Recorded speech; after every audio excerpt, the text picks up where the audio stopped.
Assalamualaikum warahmatullahi wabarakatuh.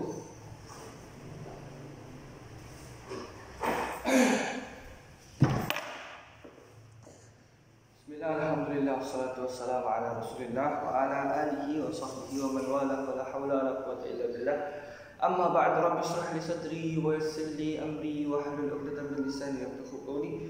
Nawaitu ta'allum at-ta'lim, tadhakkur at-tadhkir والنفع والانتفاع والإفادة والاستفادة والحث على التمسك بكتاب الله سنة رسول الله ودعاء إلى الهدى والدلالة على الخير ابتغاء وجه الله ومرضاته وثوابه قربه سبحانه وتعالى. Alhamdulillah para santri sekalian, kita dapat berjumpa lagi dalam sesi pelajaran nahwu kita, nahwu dan sharaf kita dalam kitab Muntaha bersama saya Ustaz Rizky dan Fathila. Insyaallah pada pertemuan kali ini kita akan membahas satu bab saja, satu pembahasan saja, yaitu isim alam. Ya. Kita akan membahas tentang isim alam. Apa itu isim alam? Ya, tidak berpanjang lebar, mari kita simak bersama-sama. Isim alam adalah isim yang digunakan sebagai nama bagi sesuatu. Gampang ya seperti itu. Isim alam adalah isim yang digunakan sebagai nama bagi sesuatu, yang mana itu membedakan dia dengan hal yang lain, dengan sesuatu yang lain, dengan individu yang lainnya. Isim alam adalah isim yang digunakan menjadi nama bagi sesuatu, yang mana dengan nama ini dia dibedakan atau bisa diketahui dengan nama ini dan berbeda daripada sesuatu yang lain. Sesuatu ini bisa berupa orang, nama orang, bisa berupa nama tempat, bisa berupa nama kabilah, bisa berupa nama kota, dan lain sebagainya. Bisa juga nama benda, nama negara, dan seterusnya. Nah, contohnya saya berikan contoh. Ketika kita mengatakan datang seorang pria kepadaku, dia memukul pipiku misalkan, maka si pria ini kita tidak tahu pasti siapa pria ini. Tidak bisa dibedakan dengan pria-pria lain. Setiap individu masuk ke dalam kalimat ini. Yang pria, yang berjenis kelamin laki-laki. Akan tetapi kalau kita namai dia, seperti misalkan datang Z kepadaku, kemudian dia memukul pipiku, maka kita sudah tahu siapa yang memukulnya. Di antara pria-pria yang banyak itu hanya satu yang memukul kita, yaitu yang bernama Z. Nah, dengan kita menamainya Z, itu sudah menjadikan si pemukul ini berbeda dari yang lainnya. Karakteristiknya kita tahu pasti bahwasanya dia ini si Sano, si alias si Z. Nah, Z ini dalam bahasa ilmu bahasa Arab disebut dengan isim alam, karena dia digunakan untuk menamai sesuatu, baik sesuatu itu adalah seseorang, dalam hal ini si Z pasti nama orang, atau nama yang lainnya, benda misalkan, atau negara, nama-nama negara ini isim alam semuanya. Gitu. Ya, saya ulangi lagi, isim alam adalah isim yang digunakan untuk menamai sesuatu. Sesuatu itu bisa benda, bisa nama orang, bisa negara, bisa nama tempat, dan lain sebagainya.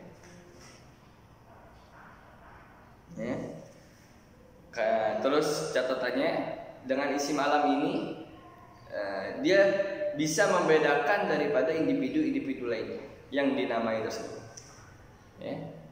Tidak tidak umum, tidak ambigu, tapi pasti orangnya itu si ini.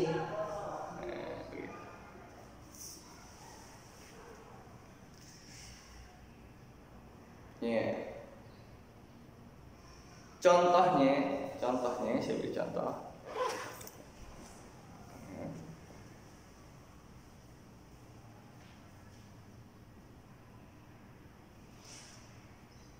Contohnya misalkan tadi Z atau nama yang lain, Muhammadun, Muhammadun.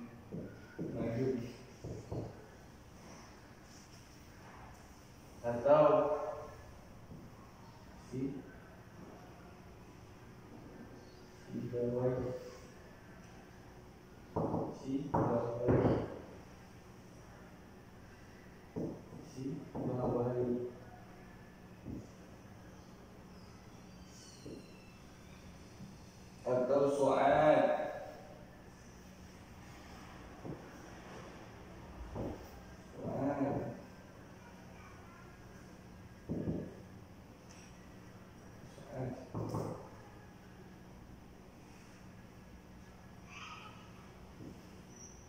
Atau apa?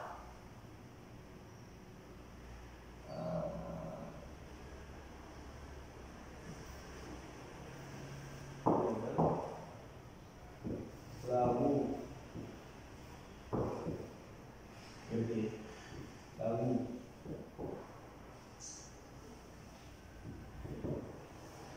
Terus Arafah. Terus mana?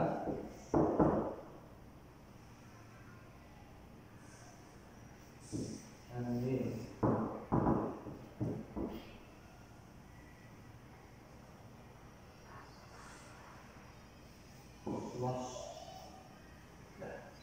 Tahu Indonesia. Ya.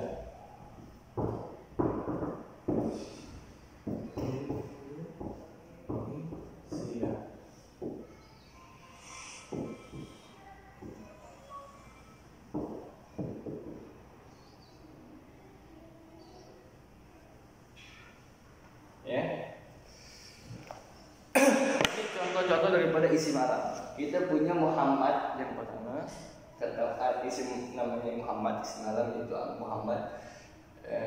Lalu kata Sibawayh, kita punya juga Su'ad, kita juga punya Jabal Lawunya. Terus kita punya Arafah, lalu kita punya Malang, lalu kita punya Nil, lalu kita punya Misr, lalu Indonesia. Muhammad digunakan untuk menamai seseorang yang bernama Muhammad. Ketika kita membuat sebuah teks, misalkan contohnya Ja'a Muhammadun ila baiti, datang Muhammad kepada rumahku, Maka Muhammad yang kita tuju adalah seseorang Muhammad yang sudah kita ketahui. Kita tahu karakteristiknya, kita tahu di mana rumahnya, misalkan kita tahu pekerjaannya apa. Jadi isim Arab itu digunakan untuk membedakan yang diberi nama itu dengan individu-individu yang lain. Kalau misalkan tadi di ibarahnya atau di teksnya itu kita buat datang seorang pria ke rumahku, maka pria itu masih belum jelas, ya kan? Karena begitu banyak pria yang ada di dunia. Nah, kita tandain itu dengan isim Arab siapa? Dengan namanya, yaitu nama Muhammad. Dalam kasus ini Muhammad adalah nama untuk seseorang. Isim alam untuk menamai seseorang, bukan benda, bukan tempat, dan bukan yang lainnya. Lalu yang kedua kita punya Sibawayh. Sibawayh juga isim alam, digunakan untuk memberi nama seseorang yang sudah masyhur, yaitu seorang imam dalam ilmu lughah, Imam Sibawayh. Lalu kita punya Su'ad. Kita punya yang ketiga Su'ad. Su'ad juga adalah isim alam. Dia digunakan untuk menamai seseorang. Kira-kira nama laki-laki atau nama perempuan? Su'ad. Su'ad ini nama perempuan. Jadi misalkan Ja'at Su'ad ila baiti, telah datang Su'ad ke rumahku. Maka dari sekian perempuan yang banyak itu, kita memastikan satu orang perempuan yang datang ke rumah kita, yang mana kita beri nama Su'ad, atau dia bernama Su'ad. Isim alam yaitu Su'ad. Jadi membedakan si Su'ad yang perempuan ini dengan perempuan-perempuan yang lain yang datang ke rumah kita. Su'ad. Lalu kita punya yang keempat, Jabal Lawunya, yang menjadi isim alam Lawunya. Jabal gunung, Lawu nama gunung. Jabal Lawu. Nah, dia berarti menjadi isim alam nama bagi suatu gunung, satu tempat. Lawu, kemarin yang lagi viral macet-macetan gunung Lawu. Jadi Lawu menjadi isim alam. Dia membedakan dirinya alias gunung tersebut, si Lawu ini, daripada gunung-gunung lain yang ada di dunia. Kalau kita misalkan katakan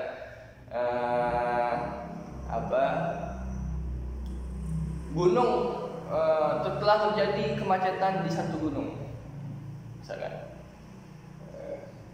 izdahaman nasu fi jabalin, misalkan. Nah, kita belum tahu gunung yang mana yang dimaksud dalam berita tersebut. Tapi kalau kita pastikan gunungnya dengan memberi isim alam seperti Lawu ini, izdahaman nas fi Lawu atau fi jabal Lawu. Orang-orang berdesak-desakan, orang-orang bermacet-macetan, berkerumun di mana? Di gunung Lawu yang kita sudah tahu sama-sama tempatnya di mana. Gitu. Lalu misalkan lalu contoh yang ke berapa ini? Contoh yang kelima, kita punya Arafah. Arafah sudah tahu pasti, yaitu tempat wukuf. Kita namakan dengan isim alam. Jadi isim alam digunakan untuk menamai satu tempat, Arafah. Al-Hajjul Arafah. Lalu kemudian kita punya nama kota. Nama kota apa? Malang. Isim alam digunakan untuk menamai kota. Lalu yang ketiga kita punya nama sungai. Tempat juga ini, tapi ini sungai, bukan gunung, bukan apa-apa, tapi sungai. Apa? Sungai ini bisa benda ya, bisa tempat, bisa benda juga. Yaitu Nil. An-Nil ada di Mesir, Sudan. Nil. Dia membedakan dengan disebab punya nama isim alam berupa Nil, dibedakan dengan nama sungai-sungai yang lainnya. Ini bukan Ciliwung, bukan Krukut, bukan Cisadane. Nah, itu Ciliwung, Krukut dan Cisadane juga isim alam, sama seperti dia. Lalu kita punya nama negara, apa contohnya? Misr. Nah, pokoknya semua nama negara yang ada di dunia itu isim alam, karena digunakan untuk menamai satu negara atau satu tempat. Begitu juga kota-kota. Nah, yang terakhir kita punya nama negara kebanggaan kita itu Indonesia. Begitu seterusnya. Saya ulangi lagi, jadi isim alam adalah isim yang digunakan sebagai nama bagi sesuatu. Sesuatu itu bisa berupa benda, manusia, tempat, negara, kabilah, dan lain sejenisnya. Catatannya, isim alam tidak bisa dicari di kamus. Isim alam tidak bisa dicari di kamus, ya. Seandainya bisa sebenarnya, tapi tidak seberapa. Karena isim alam banyak, individu-individu yang berserakan di dunia ini banyak, dan dia punya nama masing-masing. Saya Daniel, Daniel jadi isim alam buat saya, dan yang menonton punya nama masing-masing, dan lain sebagainya. Jadi tidak bisa dicari di kamus, semuanya tidak bisa dikumpulin di kamus. Kalau dikumpulin di kamus, semuanya seberapa tebal kamus tersebut, ya. Maka dari itu, dari mana kita bisa tahu isim alam itu? Kita bisa tahu isim alam semata-mata dari informasi yang kita dengar. Kita bisa dengar, oh Lawu itu nama satu gunung, maka Lawu itu menjadi isim alam. Oh Mesir itu nama satu negara, maka Mesir itu menjadi isim alam. Si Zaid, Muhammad nama orang dan lain sebagainya. Kita tahu dari informasi. Ya. Nah oleh karena itu, kalau misalkan dalam satu teks bahasa Arab, kita lagi baca kitab atau lagi baca apapun, teks dalam bahasa Arab, koran dalam bahasa Arab, dan artikel dalam bahasa Arab dan lain sebagainya. Kalau kita tidak bisa mengidentifikasinya lewat kamus, kita tidak bisa menentukan ini apa artinya dalam kamus, alias tidak terdapat dalam kamus, maka kecurigaan pertama kita adalah yaitu bahwasanya kata tersebut yang kita tidak tahu atau kita tidak dapati artinya dalam kamus, kecurigaan pertamanya adalah dia ini isim alam. Kita harus curiga dulu bahwasanya ini adalah isim alam. Baru nanti kalau udah pasti ini isim alam, kita sudah bola betul prasangka kita bahwasanya isim alam ini telah kuat, maka kita tentukan ini isim alam untuk apa ya konteksnya, untuk negara, nama negara, nama tempat, nama orang atau apa. Kita sesuaikan dengan konteks kalimatnya atau siapul kalam. Misalkan zurtul Misra fi syahril madi, Mesra tidak didapati misalkan di apa? Di kamus. Aku telah mengunjungi Mesir aku telah mengunjungi Mesir di bulan lalu, bulan yang lalu. Nah, Mesir ini kita tidak dapat di dalam kamus misalkan. Lalu kita mengatakan, oh ini isim alam. Isim alam untuk apa? Kita lihat konteksnya. Oh, mengunjungi, zurtu ya. Aku telah mengunjungi. Kalau berkunjung pastinya ke suatu tempat. Kalau berkunjung nggak mungkin ke nama-nama lain. Berarti Mesir ini isim alam yang digunakan untuk tempat. Begitu cara mendeteksinya. Atau menentukan isim alam untuk apa ini? Isim alam tempat, negara apa sekarang. Ya. Itu. Ada lagi sedikit tambahan mengenai nama. Khusus nama orang, ada dua istilah yang harus dipahami oleh penggiat bahasa Arab. Yang pertama, kita punya nama asli. Nama asli itu sudah pasti. Tapi ada dua lagi tambahannya. Nama asli seperti saya, Rizky Lana Fatihillah atau Daniel, dan nama-nama sekalian, nama asli. Nah, tapi kita punya nama lain, yaitu dalam bahasa Arab ada dua. Yang pertama kita punya kunyah. Yang pertama kita punya kunyah, yang kedua kita punya laqab. Kunyah dan laqab ya. Ingat-ingat kunyah dan laqab. Nah, ini kita punya kunyah.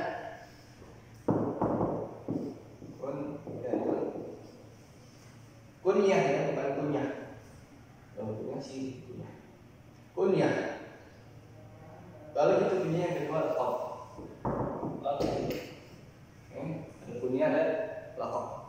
Apa itu kunyah? Apa itu laqab? Adapun kunyah yang pertama, kunyah adalah nama kedua dari seseorang, Jadi dia punya nama asli, punya nama kedua. Yang mana biasanya disandarkan kepada abun atau umun. Misalkan Imam Abu Hanifah, misalkan Abu Bakar, atau Ummun, kita disandarkan kepada Ummun, misalkan siapa? Ummu Hani, atau Ummu Sulaim, dan lain sebagainya. Jadi nama yang disandarkan kepada abun atau ummun, itu namanya kunyah.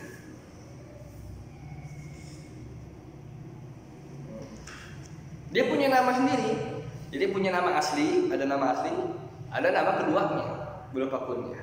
Contohnya apa? Contohnya Ummu Hani misalkan. Ummu Hani. Nah, kan itu kunyah karena disandarkan kepada Hani disandarkan kepada Ummu Hani, itu kunyah. Nah, dia punya nama sendiri Ummu Hani yang masyhur, seorang sahabiah. Ummu Hani nama aslinya Fakhithah. Nama aslinya Fakhithah. Lalu dia punya kunyah namanya Ummu Hani. Nama aslinya, nama pertamanya atau nama aslinya Fakhithah. Nama keduanya yang menjadi kunyah bagi dia sandarkan kepada yaitu Ummu Hani. Nah, dia ini adalah seorang sepupu daripada Rasulullah SAW. Anaknya Abi Thalib. Nah, Rasulullah SAW juga punya kunyah. Nama aslinya Muhammad Sallallahu Alaihi Wasallam. Yang kedua, nama keduanya yang berupa kunyah yaitu Abul Qasim. Jadi disandarkan kepada Abul Qasim. Begitu dan seterusnya. Itu ya. Nah, kunyah bisa mengandung makna penghormatan, juga bisa mengandung makna ejekan. Kunyah bisa mengandung makna penghormatan atau makna ejekan. Contohnya apa? Yang mengandung makna penghormatan. Artinya kan seharusnya abun, umun, bapak atau atau ibu. Bapak atau ibu. Maksudnya apa? Disandarkan kepada bapak atau ibu. Jadi satu nama disandarkan kepada bapak atau kepada ibu. Kan Abul Qasim, bapaknya Qasim. Rasulullah punya anak namanya Qasim. Makanya Rasulullah SAW kunyahnya Abul Qasim, bapaknya Qasim. Seperti kita kalau manggil teman-teman kita ketika kita masih kecil, bapaknya si Anita, bapaknya si Adi, bapaknya siapa. Begitu juga bahasa Arab. Cuman kunyah ini terkadang nggak mesti apa dia punya nama, nggak mesti yang memiliki kunyah itu punya anak dulu, lalu dia diberi kunyah sesuai dengan nama anaknya, tidak mesti. Ya. Nah kadang dia bisa juga berupa penghormatan atau pengejekan saja. Hatta dia misalkan nggak punya anak atau dia nama anaknya ternyata bukan seperti nama kunyah. Contohnya yang penghormatan adalah misalkan Abul Hakam, ya, Abul Hakam, dan juga yang peledekan atau penghinaan. Contohnya Abu Jahal. Ya, ada Abul Hakam, ada Abu Jahal. Abu Jahal nih udah masyhur. Kita kenal siapa Abu Jahal, itu musuh Rasulullah. Nah kalau Abu Hakam coba pasti kadang ada yang belum tahu siapa Abu Hakam. Nah, Abu Jahal dengan Abu Hakam adalah satu orang yang sama. Abu Hakam dan Abu Jahal adalah satu orang yang sama. Abu Hakam ini kunyah buat dia untuk penghormatan. Abu Hakam artinya bapaknya yang penuh hikmah, orang yang penuh hikmah, punya kebijaksanaan, punya pengetahuan yang lebih. Abu Jahal kebalikannya, orang yang penuh dengan kebodohan, kemunduran dan segala macam. Padahal orangnya dua kunyah dengan satu orang yang sama. Bagaimana ketika masa jahiliyah dia beri nama Abu Hakam, dikunyahkan Abu Hakam, karena orang-orang Quraisy pada ketika itu menghormati dia karena dianggap bijaksana. Lalu pada orang Islam dikunyahkan dia berupa Abu Jahal untuk meledek orang-orang yang memanggil dia Abu Hakam. Seperti itu. Kan bertolak belakang. Dia punya nama asli, Abu Hakam, Abu Jahal punya nama asli. Kalau tak salah nama aslinya adalah Walid bin Al-Mughirah. Kalau tidak salah. Lalu adapun laqab itu tadi kunyahnya. Adapun laqab ia adalah nama ketiga bagi seseorang. Jadi kalau kunyah nama kedua, kalau laqab nama ketiga. Nama ini juga sama seperti yang tadi, bisa mengandung makna pujian, juga bisa mengandung makna ejekan. Contohnya apa? Contohnya Umar Al-Faruq, Umar Al-Faruq, Sayyidina Umar Al-Faruq, Sayyidina Umar Al-Faruq. Yang laqab ya, laqab itu kalau dalam bahasa Indonesia artinya julukan. Nama ketiga dari seseorang artinya julukan. Al-Faruq, Umar Al-Faruq, Sayyidina Umar yang membedakan. Yang benar makna pujian yang bisa membedakan mana yang hak dan yang batil. Ada yang mengandung makna ejekan, contohnya apa? Al-Asam, Al-Asam yang tuli, tidak bisa mendengar. Al-Asam. Lalu ada yang mengandung dan lain sebagainya. Pokoknya itu laqab. Kalau nggak contohnya lagi Khalid bin Walid, Saifullah, pedangnya Allah, julukan kan buat seorang. Biasa kita temui dalam bahasa Indonesia juga seperti apa ya? Contohnya julukan seorang Mat Codot, ya, atau lain sebagainya. Ya. Nah, catatannya laqab harus diletakkan sesudah nama asli seseorang. Laqab yang ketiga harus diletakkan setelah nama asli seseorang. Jadi Khalid bin Walid dulu, baru Saifullah. Misalkan gitu. Ya, misalkan Baraza Khalid bin Walid Saifullah. Ya, telah nampak Khalid bin Walid Saifullah. Jadi nggak boleh Baraza Saifullah Khalid bin Walid, tidak boleh diletakkan seperti itu dalam teks bahasa Arab. Harus namanya yang asli dulu, baru laqabnya. Ya, Baraza Ja'a Khalid bin Walid Saifullah.